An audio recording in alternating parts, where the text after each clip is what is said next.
Terima kasih Anda masih di Sindo Today pemirsa. Rumah sakit Hermina Jatinegara terbakar pada Rabu pagi. Ya, puluhan pasien rawat berhamburan dievakuasi.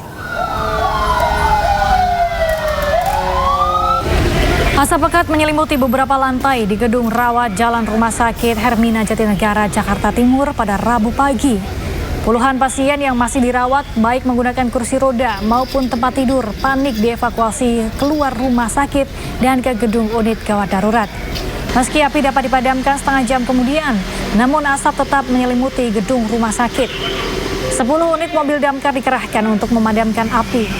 Diduga kebakaran akibat panel listrik di ruang farmasi rumah sakit terbakar.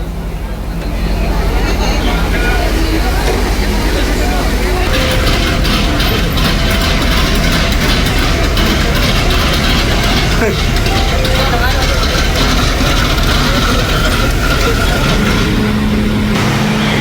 pemirsa, inilah kondisi di dalam rumah sakit Hermina saat proses pendinginan. Seluruh lantai ruangan digenangi air usai proses pemadaman.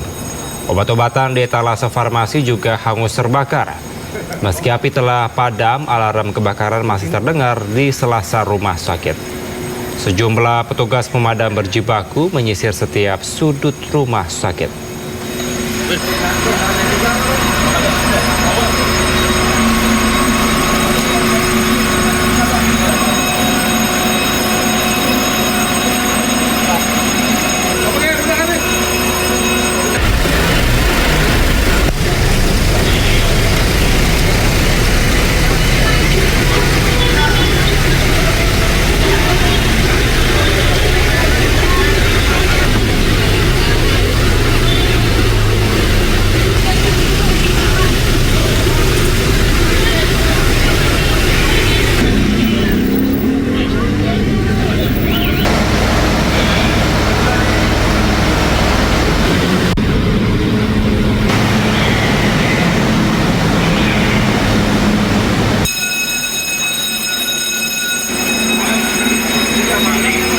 Bang, sini aja bang.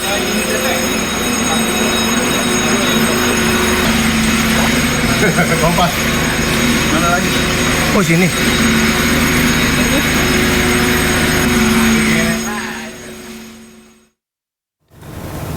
Ratusan orang tua murid membadati pendaftaran program rintisan sekolah swasta gratis atau RSSG tingkat sekolah menengah pertama di kota Depok, Jawa Barat. Nantinya ada 2.500 siswa yang akan ditampung dalam 33 sekolah swasta gratis ini.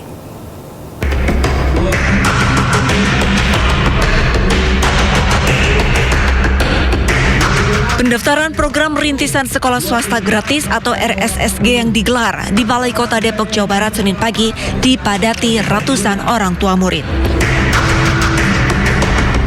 Para orang tua yang mendaftarkan anaknya ke tingkat sekolah menengah pertama ini membawa sejumlah dokumen seperti fotokopi kartu keluarga berdomisili di Depok dan surat keterangan lulus sekolah dasar. Sejumlah orang tua murid mengaku sangat terbantu dengan adanya program ini karena anaknya gagal mendaftar di SMP negeri dengan berbagai macam faktor.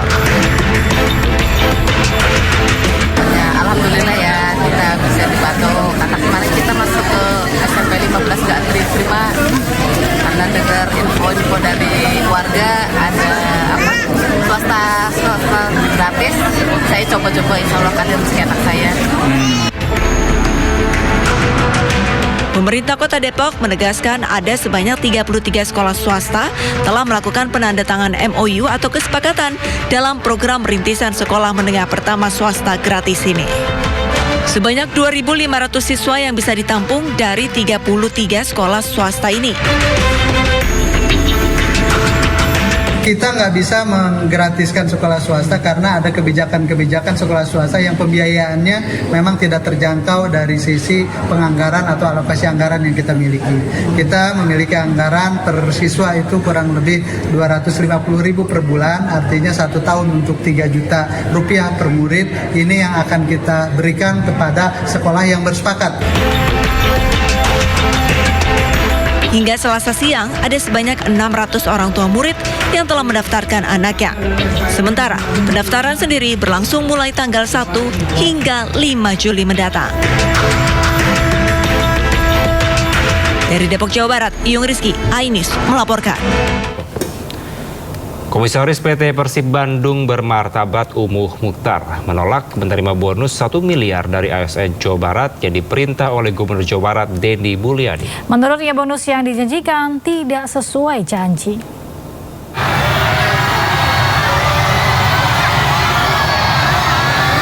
Umuh Mukhtar, Komisaris PT Persib Bandung bermartabat, menjadi perbincangan menyusul keputusan yang menolak menerima bonus hasil patungan ASN Jabar untuk Persib Bandung. Uang hasil patungan PNS Jabar untuk bonus itu diberikan kepada pemain Persib yang mempertahankan gelar juara Liga 1 atau back-to-back juara. Menurut Umuh Mukhtar, penolakan dilakukan karena bonus yang diberikan tak sesuai dengan janji yang sempat diumumkan. Bahwa uang yang dijanjikan 1 miliar itu kemarin Sekda udah berkoar-koar kemana-mana, juga menyampaikan dan sudah memberikan uang kadedeh. Nah, dari ASN dikumpulkan dapat 356 juta. Jadi kan janji yang 1 miliar sudah kemana-mana beritanya. Jadi jangan salah para bobotoh. Kenapa saya tolak? Saya takutnya jadi beban dan jadi prasangka dari semua bobotoh ya bahwa Persib sudah menerima uang. Sebelumnya pemberian bonus ini disampaikan Denny Mulyani saat mengikuti konvoi Persib Bandung untuk merayakan juara Liga 1 2024-2025. Apresiasi yang diberikan KDM murni dana pribadi dan bukan dari APBD. KDM pun meminta pejabat Pemprov menyumbang 1 miliar untuk bonus tim Persib. Saya akan menyampaikan bonus. Bonus bukan APBD ya, nggak boleh pakai dana pemerintah. Bonus dari saya 1 miliar. Dan saya tugaskan Pak Sekda untuk mengkoordinasi para pejabat Pemprov Jabar agar membeli bonus 1 miliar. Tapi tidak boleh pakai duit APBD ya.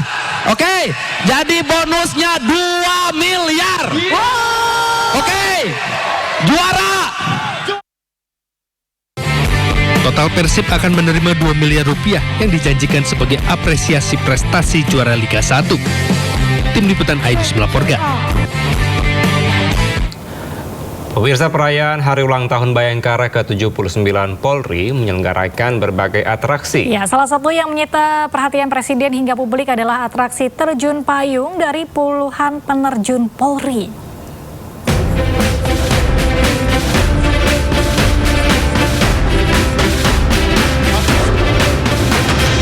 Puluhan penerjun Polri meramaikan rangkaian acara HUT ke-79 Bayangkara di lapangan Monas. Dengan berani, sigap, dan cekatan, para penerjun membentuk formasi angka 7 dan 9, mempresentasikan angka usia Polri tahun ini.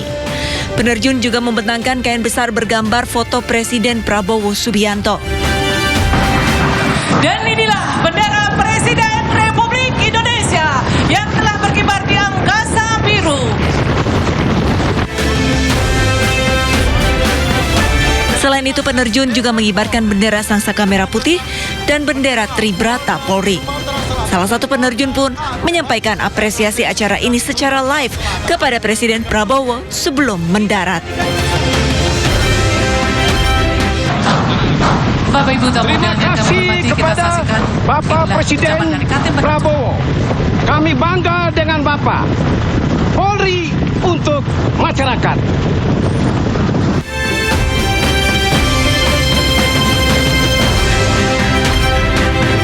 Penerjun juga membawa bendera kesatuan yang mendapatkan penghargaan Anugerah Sakanti, diantaranya Badan Intel dan Keamanan Polri, Divisi Profesi dan Pengamanan Polri, serta Divisi Hubungan Masyarakat Polri.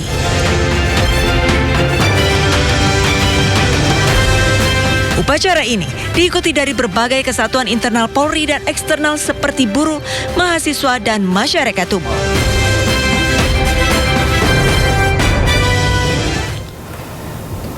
Peringatan Hari Ulang Tahun ke-79 Polri dimeriahkan oleh beragam atraksi. Ya, salah satu yang menjadi dan menarik perhatian adalah parade robotik.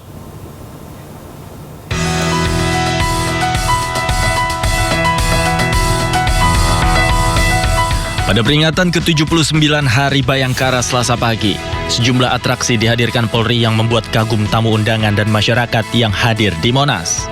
Salah satunya adalah atraksi dari robot anjing atau K9 dan robot humanoid yang dipamerkan di hadapan para penonton. Robot humanoid ini diberi nama Ropi atau Robot Polisi Indonesia. Di hadapan Presiden Prabowo Subianto, robot humanoid ini memberikan hormat. Robot ini diklaim bisa mendukung tugas-tugas polisi untuk menjaga ketertiban dan keamanan. Momen salam hormat itu terjadi saat gerak jalan bersama pasukan lainnya. Teknologi humanoid itu berasal dari Korps Sabara Baharkam Polri. Penampilan Ropi layaknya prajurit manusia Polri. Mereka berbaris dalam rombongan lengkap dengan atribut Polri seperti rompi anti peluru dan baret Polri. Pasukan robot humanoid ini berbaris bersama robot anjing K9, robot agrikultur, dan robot tank. Dari Jakarta, tim liputan iNews melaporkan. Ya, sementara Presiden Prabowo Subianto menghadiri upacara peringatan Hari Ulang Tahun ke-79 Polri. Dalam pidatonya, Presiden Prabowo mengapresiasi kinerja Polri. Kapolri Jenderal Listio Sigit Prabowo mendampingi Presiden Prabowo Subianto memeriksa pasukan yang bertugas di lapangan Monumen Nasional Jakarta saat upacara peringatan Hari Bayangkara ke-79.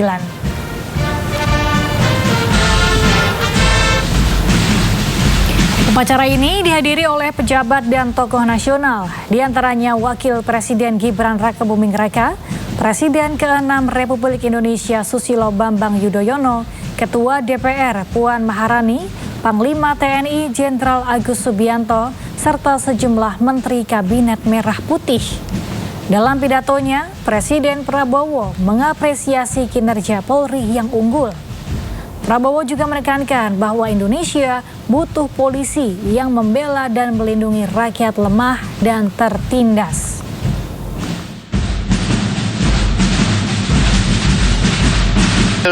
Cita-cita pendiri bangsa kita adalah Indonesia yang tanpa kemiskinan, Indonesia yang tanpa kelaparan, Indonesia yang ada keadilan. Itu cita-cita kita. Dan karena itulah negara dan bangsa kita memerlukan suatu kepolisian yang tangguh, kepolisian yang unggul, kepolisian yang bersih, kepolisian yang dicintai rakyat, kepolisian rakyat, selalu di tengah-tengah rakyat, selalu membela rakyat, selalu melindungi rakyat, terutama mereka-mereka yang paling lemah, yang paling tertindas, dan yang paling miskin. Yang saya hormati, kami menyadari bahwa stabilitas Kamtibmas adalah prasyarat utama pembangunan. Oleh sebab itu, Polri terus berkolaborasi untuk memitigasi bencana alam, menjadi problem solver dalam konflik sosial, serta menanggulangi ancaman terorisme sebagai wujud nyata kehadiran negara di tengah masyarakat. Terkait ancaman terorisme, Polri mengedepankan soft approach melalui deradikalisasi, pembinaan ex-napiter, serta bersinergi dengan tokoh agama dan masyarakat, sehingga berhasil mendorong deklarasi pembubaran oleh 8.315 ex-anggota Jamaah Islamiyah yang berikrar setia dan kembali ke pangkuan NKRI. Di sisi lain, Polri tetap tegas menjalankan preventive strike, sehingga dunia meyakini bahwa Indonesia adalah negara aman karena berhasil mewujudkan zero attack sejak tahun 2023 sampai dengan Juni 2025. Capaian tersebut merupakan landasan awal kesuksesan penyelenggaraan agenda nasional dan internasional, mulai dari pengamanan kunjungan kenegaraan, event internasional, PON 21, Natal dan Tahun Baru, hingga Idul Fitri 2025. Secara khusus, melalui Operasi Ketupat 2025, Polri bersama Kementerian Perhubungan Republik Indonesia dan stakeholder terkait berhasil menjamin kelancaran mudik serta menekan angka kecelakaan hingga 31,43% dan tingkat fatalitas sebesar 53,42%. Atas upaya tersebut, survei indikator menyatakan 80,9 masyarakat puas. Pemirsa, usai mengikuti Hari Ulang Tahun Bayangkara di Monas, Jakarta Pusat, Presiden Prabowo Subianto berangkat menuju Arab Saudi untuk membicarakan mengenai kampung haji di Mekah. Presiden Prabowo bersama rombongan berangkat ke Jeddah, Arab Saudi dari Bandara Halim Perdana Kusuma, Jakarta Timur.